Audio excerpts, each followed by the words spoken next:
اب سرکار دو جہاں صلی اللہ علیہ وسلم نے ان کی بات سن کے اپنے ایک قاصد کو بھیجا، ایک غلام کو بھیجا،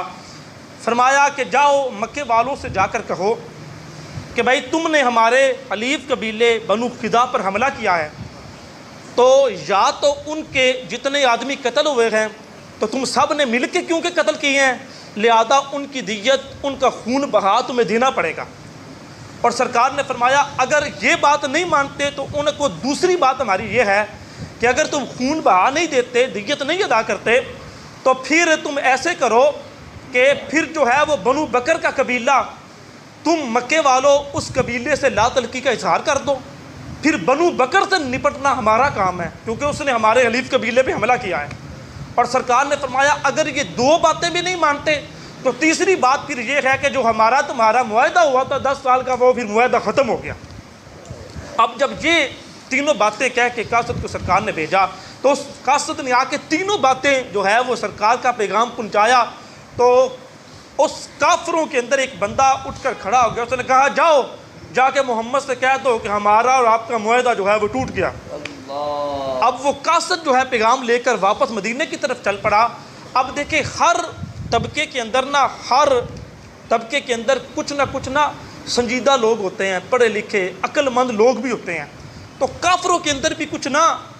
سنجیدہ لوگ تھے۔ انہوں نے کہا بھئی تم نے یہ اچھا نہیں کیا، ایک تو تم نے سرکار کے قبیلے حلیف قبیلے پہ حملہ کیا، اور دوسرا تم نے پھر خود ان کی کوئی شرط نہیں مانی اور کہہ دیا کہ معاہدہ بھی ٹوٹ گیا،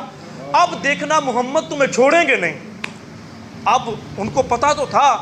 اب انہوں نے کافروں نے ساروں نے میٹنگ کی، انہوں نے ابو سفیان کو بلایا۔ یہ ابو سفیان حضرت امیر معاویہ رضی اللہ تعالیٰ عنہ کے والد، انہوں نے فتح مکہ کے موقع پر کلمہ پڑھا ہے، تو جب کلمہ ایمان لانے سے پہلے کی جب بات کی جائے تو پھر ان کے نام پر رضی اللہ نہیں کہا جاتا، تو جب ان کے اسلام لانے کی بات کی جائے تو پھر ان کو جو ہے رضی اللہ عنہم بھی کہا جائے گا۔ تو ابو سفیان کو انہوں نے بلایا، انہوں نے کہا بھئی تو مکے کا سردار ہے تو جا کے مدینے سرکار سے بات کر اور ان سے جا کر کہہ کہ ہم جو ہے وہ جو صلح حدیبیہ ہوئی تھا نا، حدیبیہ کے مقام پہ جو معاہدہ ہوا تھا، ہم اس معاہدے کی جو ہے وہ تجدید کرتے ہیں۔